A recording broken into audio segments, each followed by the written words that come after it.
हम बड़ी मेहनत करके आपके लिए हॉरर वीडियो बनाते हैं, लेकिन आप में से ज्यादातर लोगों ने हमारे चैनल को सब्सक्राइब नहीं किया है।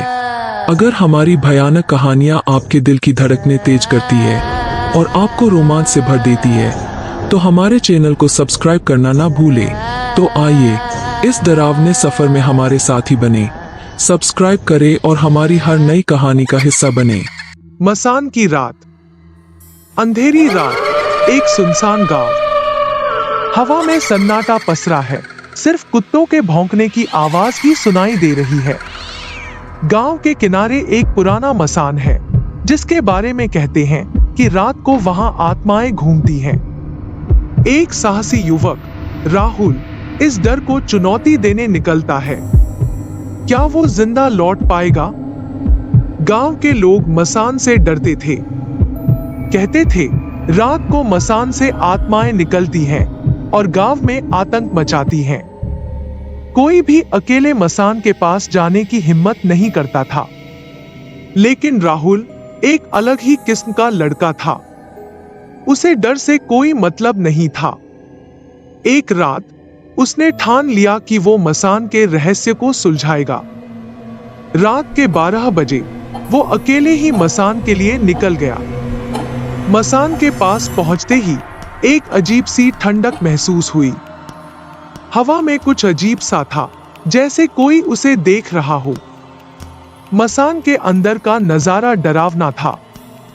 कब्रों के ऊपर उगे पेड़ डरावने दिख रहे थे। चांद की रोशनी में कब्रों की सफेद चादरें चमक रही थी। राहुल धीरे धीरे आगे बढ़ रहा था। तभी एक आवाज सुनाई दी, जैसे किसी की चीख। राहुल घबरा गया, लेकिन पीछे मुड़ा तो कुछ नहीं दिखा। फिर से वो आवाज आई, इस बार और जोर से। राहुल के दिल की धड़कन बढ़ गई। उसके पैर कांपने लगे। अचानक उसके सामने एक साया दिखाई दिया। वो साया धीरे धीरे उसके पास आ रहा था। राहुल की सांसें रुक गई। साया अब साफ दिखाई दे रहा था। एक औरत का साया, जिसके बाल बिखरे हुए थे और आंखें लाल थीं। राहुल की चीख निकल गई। वो भागने लगा, लेकिन उसके पैर नहीं चल रहे थे। वो साया उसके पीछे आ रहा था। राहुल ने आंखें बंद कर ली। जब उसने आंखें खोली, तो वो अपने घर के बिस्तर पर था। पसीने से भीग रहा था। उसे लगा कि यह सब सपना था। लेकिन उसके हाथ में एक कागज था। कागज में कुछ लिखा था, हमारा बदला ले लो। राहुल के होश उड़ गए। वो समझ गया था कि यह सपना नहीं था, बल्कि सच था।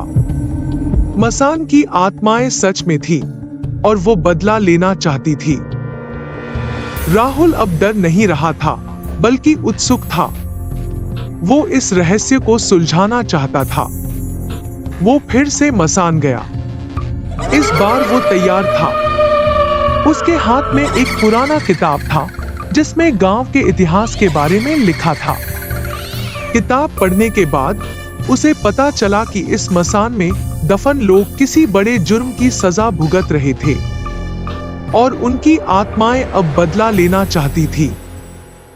राहुल को लगा अब समय आ गया है इन आत्माओं को शांति देने का। लेकिन कैसे, वो नहीं जानता था। लेकिन एक बात तय थी, वो इस रहस्य को सुलझाएगा, चाहे इसके लिए उसे अपनी जान क्यों न देनी पड़े। क्योंकि अब वो सिर्फ एक इंसान नहीं था, वो इस रहस्य का एक हिस्सा बन चुका था। क्या होगा आगे? क्या राहुल इन आत्माओं को शांति दे पाएगा, या वो खुद ही इनका शिकार बन जाएगा? राहुल को समझ आ गया था कि यह मामला आसान नहीं है। उसे इन आत्माओं को शांत करने के लिए कुछ करना होगा। लेकिन क्या? वो नहीं जानता था। लेकिन एक बात तय थी, वो हार नहीं मानेगा। कुछ दिनों तक वो मसान जाता रहा। रात के अंधेरे में कब्रों के बीच बैठकर वो उन आत्माओं से बात करने की कोशिश करता। वो उन्हें बताता कि वो उनकी पीड़ा समझता है और वो उनकी मदद करेगा। धीरे धीरे उसे लगा कि आत्माएं शांत हो रही हैं। वो अब पहले जैसी डरावनी नहीं लग रही थी, लेकिन कुछ तो था जो अभी भी बाकी था। एक अधूरापन, एक सवाल जिसका जवाब उसे नहीं मिल रहा था। एक रात जब वो मसान में बैठा था, एक अजीब सी रोशनी दिखाई दी। वो रोशनी एक कब्र से निकल रही थी। राहुल डर गया, लेकिन साथ ही उत्सुक भी था। वो धीरे धीरे उस कब्र के पास गया। कब्र के ऊपर एक पत्थर था जिस पर कुछ लिखा हुआ था। राहुल ने पत्थर हटाया। नीचे एक छोटा सा बक्सा रखा था। बक्सा खोलने पर उसमें एक पुराना पत्र मिला। पत्र में लिखा था कि इन आत्माओं को एक शाप लगा हुआ है और वो तब तक शांत नहीं होंगी जब तक कि शाप टूट नहीं जाएगा। शाप लगाने वाले एक तांत्रिक का नाम भी लिखा था जो इस गांव में ही रहता था। राहुल के होश उड़ गए। वो समझ गया था कि अब उसे उस तांत्रिक को ढूंढना होगा। वो गांव के पुराने लोगों से बात करने लगा। धीरे धीरे उसे उस तांत्रिक के बारे में पता चला। वो एक बूढ़ा आदमी था जो गांव के जंगल में रहता था। राहुल ने हिम्मत जुटाकर जंगल में गया। तांत्रिक का घर एक पुराने पेड़ के नीचे था। वो घर से डर लग रहा था, लेकिन राहुल अंदर गया। तांत्रिक बूढ़ा और कमजोर लग रहा था, लेकिन उसकी आंखों में एक खौफनाक चमक थी। राहुल ने उसे पूरा सच बताया। तांत्रिक ने सुनकर मुस्कुराया।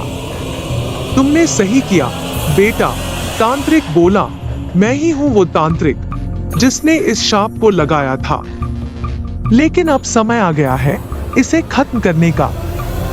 तांत्रिक ने राहुल को एक मंत्र दिया और कहा, इस मंत्र को मसान में जाकर बोलना और इन आत्माओं को मुक्ति मिलेगी। राहुल ने मंत्र याद किया और मसान गया। उसने मंत्र बोला। तभी एक अजीब सी शांति छा गई। आकाश में एक रोशनी चमकी और फिर सब कुछ शांत हो गया। राहुल ने महसूस किया जैसे एक बोझ उसके कंधों से उतर गया हो। वो मसान से बाहर निकला और आसमान की ओर देखा। एक नई सुबह की शुरुआत हो रही थी। एक ऐसी सुबह जिसमें डर नहीं बल्कि उम्मीद थी। क्या सच में आत्माएं चली गईं? Subscribe Fear Fuse for more.